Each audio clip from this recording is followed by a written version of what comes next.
Hello my lovelies, welcome to my channel. Here we are doing the monthly reading for all zodiac signs. This is going to be for my lovely Aries sun, moon, and rising. As you guys can see, we've already pulled out the cards, so let's get right into your reading. Now the general energy for the month of December 2018 is the Knight of Cups. Not sure if you guys can see that. Hopefully.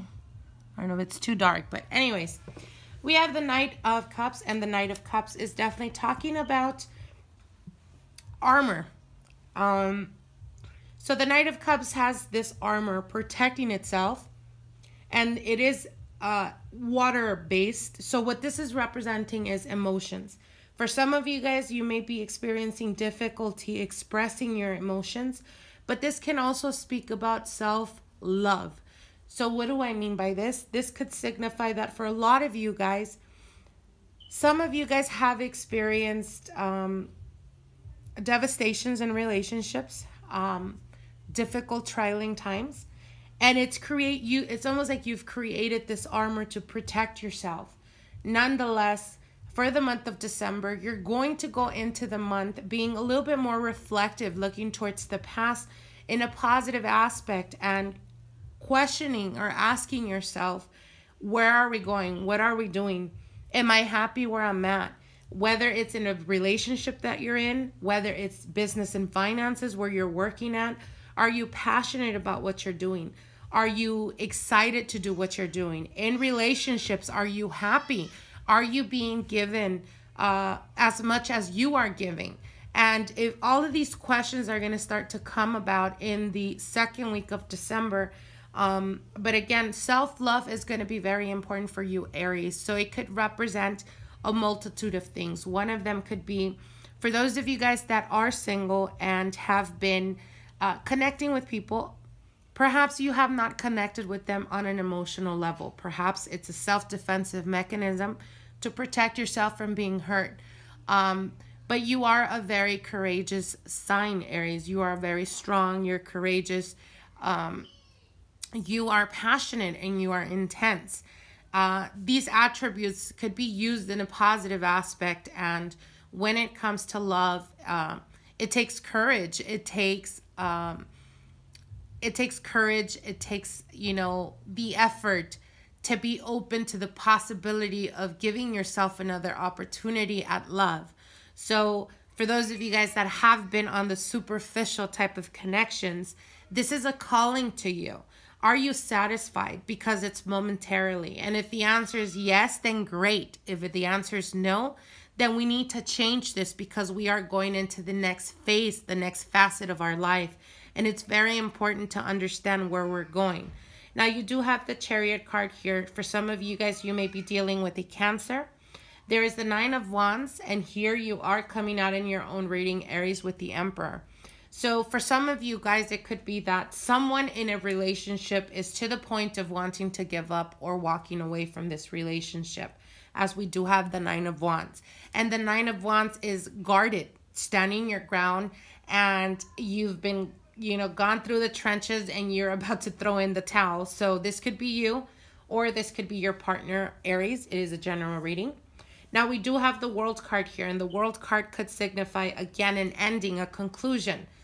Now, for those of you guys that have been in a relationship and it's been very turbulent, and there is a feeling of ungratefulness, or there is a feeling of remorse, whether this is on your part or whether this is on your partner's side, someone was taking advantage. And again, with the Five of Pentacles, it's a feeling of, how could you be so ungrateful?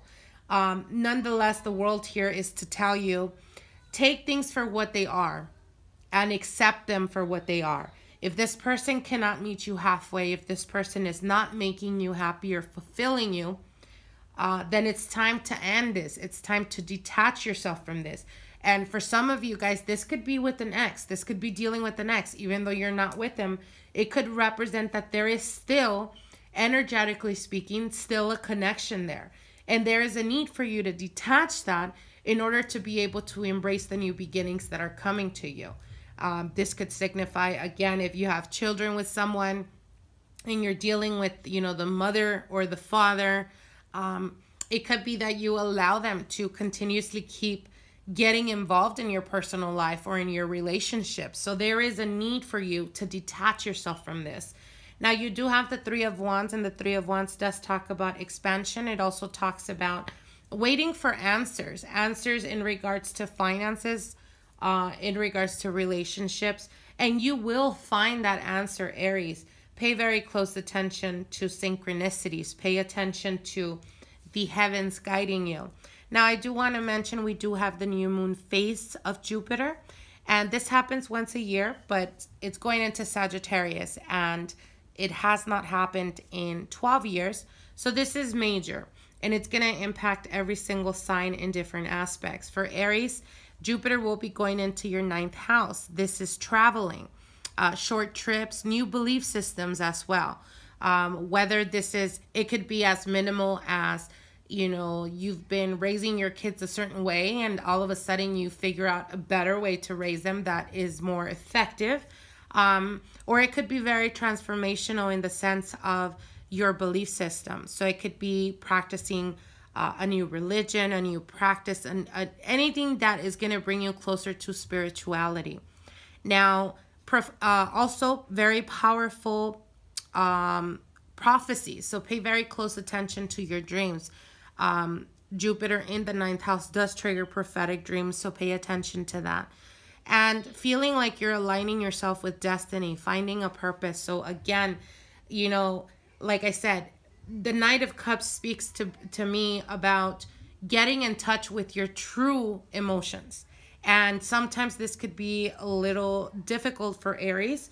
Nonetheless, again, you know, the Knight of Cups does talk about self-love and self-reflection.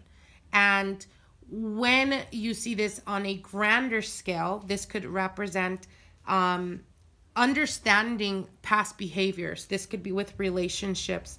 Are you attracting the same type of person? It's a different person, but attracting the same energy. And are you valuing yourself enough to demand, you know, to demand true and genuine love? And if the answer is no, and you've been the type to be okay with, you know, casual dating or casual sex, is this making you happy? And if the answer to that is no, again, with the World card, we're going into the next phase in our life. So it's important for us to understand that our wants and needs and desires are evolving and changing, and that's okay. But in order for us to embrace this, we need to shed and let go and detach ourselves from things from the past. And this could even be behaviors as well. So I hope you guys enjoyed this. Like, share, and comment. If you haven't subscribed to my channel, definitely subscribe, and we'll see each other at the end of the month. Bye.